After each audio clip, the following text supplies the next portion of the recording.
Бүтээгч бүтээгдсэн зүйлд хандах үндсэн зарчим гэж байдаг бөгөөд энэ ч бас хамгийн өндөр дээд зарчим юм. Бүтээгдсэн зүйлд бүтээгч хэрхэн хандах нь түүний удирдлагын төлөвлөгөө болон түүний ажлын хэрэгцээн бүрэн үндэслэдэг. Тэр ямар ч хүнтэй зөвлөлдөх хэрэггүй, мөн ямар ч хүнний зөвшөөрлийг авах шаардлагагүй. Тэр хийх учиртай зүйлээ хийж хүмүүст хандах ёстойгоор ханддаг. Юу ч хийсэн хүмүүст яаж ч хандсан бай, бүгд үнэн зарчим болон бүтээгчийн үйлддэг зарчимд нийцдэг.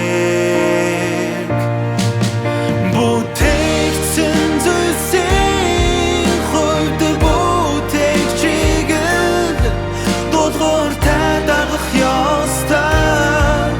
Хүн өөрийнхөө сонголтыг хийх ёсгүй. Энэ бол бүтээгдсэн зүйл байх учиртай эрүүл ухаан.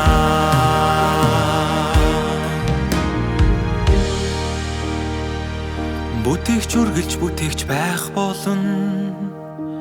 Тэрээр ямар ч бүтээгдсэн зүйлийг хүсснээрээ зохион байгуулж захирах эрх мэдэлтэй эрэхтэй. Ингээд энэ ямар ч шалтгаан хэрэггүй. Энэ бол түүний эрх мэдэл.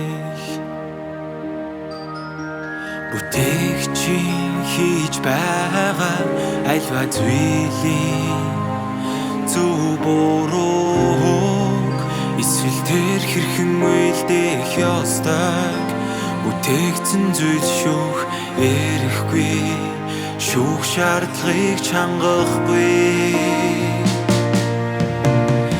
Ямар ч бүтээгдсэн зүйл бүтээгчийн дээрх зохицуулалтыг хүлээн авах эсхээ сонгох эрэхгүй.